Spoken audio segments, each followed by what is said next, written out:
cuando Alvise estuvo en las manifestaciones del 7J, ya no me acuerdo de las siglas, son tantas ya, los tractoristas.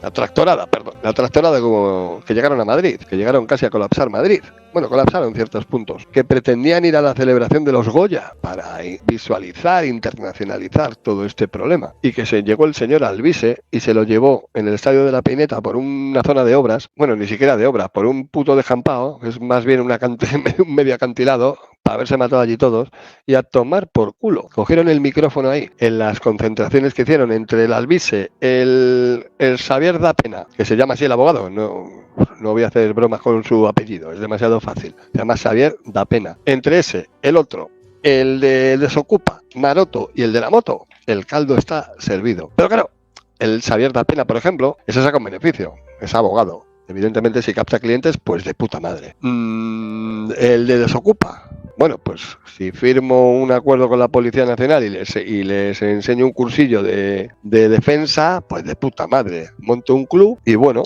pues un beneficio económico sacan. Pero el resto, mal está.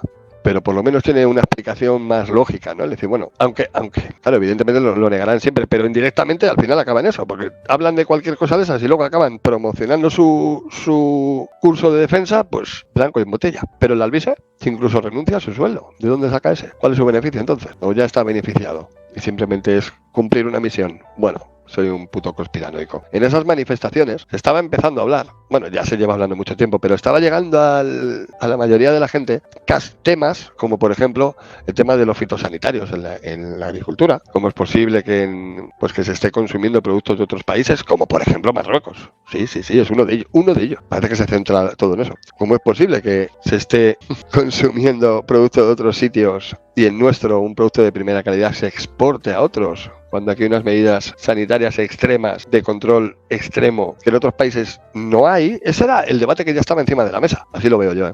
Ese debate ya estaba encima de la mesa. Oye, aquí se están trayendo productos que están fumigados o regados con productos que aquí están prohibidos en Europa y con unas sanciones muy fuertes, pero luego se los compramos a otros países y vienen aquí y nos los comemos. ¿Cómo llegó Alvise y se cargó todo? ¿Cómo la propia manifestación se empezó ya no se fiaba nadie de nadie? Porque llegaron estos cabecillas, cogieron la bandera y el micrófono, y el otro el da Pena ese se proclamó el abogado oficial, entre comillas, no sé si fue él o otro, bueno, hubo un cacao ahí, que dice, ya estáis los de siempre cogiendo la bandera ahora en este caso del campo, ¿no? Bueno, pues a día de hoy, esto lo ha publicado, yo me he enterado por Juan el Payete, las cosas como son. He visto un vídeo de él y digo, ¿cómo? Yo he ido a contrastarlo. Y bueno, yo me fío de los datos que da Juan el Payete, por ejemplo, es de los pocos que yo me fío. Cuando él da algún dato, me fío de luego, me gustarán sus formas o no, pero cuando da lo poco que le veo, suele acertar. Os lo traigo de información.es, podéis confirmarlo en otros sitios también, y dice lo siguiente, que digo yo, Alvise, que a lo mejor es que de esto, en verano, pues no se habla de esto tampoco. Detectan rastros de un pesticida ilegal en la orina del 60% de los niños españoles. Ministerio de Hostias, no sé qué nombre lleváis. Lo de que nos tengamos que sacar un carnet digital, todos los mayores, para proteger a los niños. Vamos a sacar un montón de leyes para que no se difundan bulos y sobre todo también, claro, mira, en este caso, qué casualidad, ha sido también de un niño. Pero luego toleramos que llegue comida a nuestro país, pase nuestras fronteras y todos los controles fronterizos y se detecte un pesticida ilegal en la orina del 60% de los niños españoles, más de la mitad. Eso es muy lógico, ¿verdad? Bueno, esto lo firma Juan Luis Ferrer, este no es anónimo, el 19 de agosto a las 10:30 de la mañana de este año, 2024. Cada vez más investigaciones desvelan los riesgos a los que está expuesta la población a causa de los pesticidas que se usan de forma cotidiana. Un estudio ha descubierto que el 60% de los niños y niñas en España presentan un rastro de diacinón. Eso es un pesticida ilegal y está en las muestras de orina del 60% de los niños, que ahora vamos a dar algún dato más. Esta es la conclusión de una investigación realizada el año pasado y publicada en la revista, a ver si lo digo bien, Environmental Pollution, que analizó muestras de 606, si llega a ser 666 hubiera sido, me caigo de la silla ya, no, 606 niños y 933 niños entre 7 y 11 años, de distintas regiones, urbanas y rurales del país. El estudio evidencia que más de la mitad de las muestras contenían restos de diacinón, que es un insecticida organofosforado, normalmente utilizado en la agricultura para el control de plagas, pero que está prohibido en la Unión Europea desde el año 2007, debido a su alta toxicidad y efectos cancerígenos, según un acuerdo de la Organización Mundial de la Salud, otros que tal bailan, adoptado en el año 2015. Prohibido desde el año 2007 y aparece en el 60% de los niños españoles, con 2 cojones. Con 2 cojones. Los análisis efectuados demuestran que los residuos de la orina reflejan una exposición reciente de no más de 24 a 48 horas de este compuesto. O sea, que no es que se lo comieran en el año 2007, bueno, si es un niño de 7 y 11, difícil, ¿no? Pero que es de ahora. Sin embargo, el problema no solo radica en el diacinón, sino en la combinación de otros pesticidas presentes en los alimentos. Los expertos alertan de que una de las principales amenazas a la salud no componentes tóxicos aislados, sino la combinación de varios de ellos, que es lo que suele suceder. Numerosos estudios, y esto también cojo con pinzas, un estudio dice, bueno, insisten en lo preocupante lo preocupante no es la ingesta de un compuesto químico concreto, sino ese cóctel de varias sustancias de ese tipo que ingerimos a diario, entre los que se encuentran, por ejemplo, pues plaguicidas y fungicidas como el mancozeb o el clorpirifos, creo que lo he dicho bien, ambos prohibidos por la Autoridad Europea de Seguridad Alimentaria por sus riesgos para la salud humana en el año 2021 y 20 respectivamente. Todavía siguen apareciendo. Incluso otros compuestos que no han sido prohibidos pueden causar también problemas de salud cuando se ingieren de forma combinada entre sí. Además, algunos productos importados de terceros países, como por ejemplo África, Asia y América Latina, contienen plaguicidas no permitidos en la Unión Europea.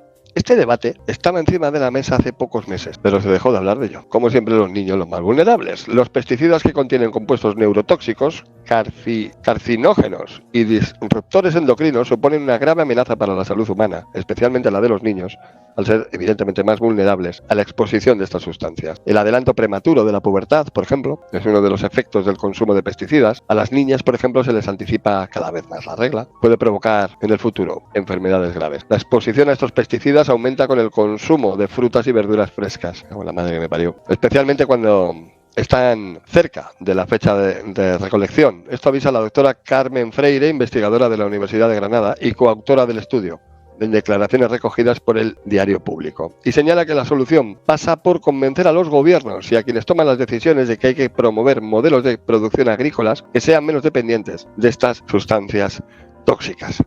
Pero si están prohibidos aquí. Entonces, ¿qué pasa? ¿Que hay que darles dinero a otros países para que lo que produzcan ellos también lo hagan sin estos pesticidas? ¿O cómo va? No solo eso, la Agencia Española de Seguridad Alimentaria y Nutrición, la ESAN, correspondientes al año 2021, muestran la elevada presencia de residuos de plaguicidas en los alimentos consumidos en España. Concretamente, el 43% de las muestras de fruta y verduras y el 40% del conjunto de alimentos consumidos en España contienen restos de plaguicidas, según análisis efectuados por la Agencia Española de Seguridad Alimentaria y Nutrición correspondientes al año 2021. El 43% de muestras de frutas y verduras y el 40% del conjunto de alimentos, con 2 huevos. En los alimentos analizados se detectaron 125 tipos de plaguicidas diferentes, aunque solo el 2,5% de las muestras superaba esos límites legales permitidos por la normativa. 125 tipos de plaguicidas diferentes. Pero poquito, no pasa nada, no supera el 2. No, el 2,5 de las muestras, solo el 2,5 superaba los límites legales. Así hay menos, tampoco pasa nada. Frente a esta situación, este mismo año, la Comisión Europea canceló su proyecto de reducir al 50% los pesticidas actualmente en uso,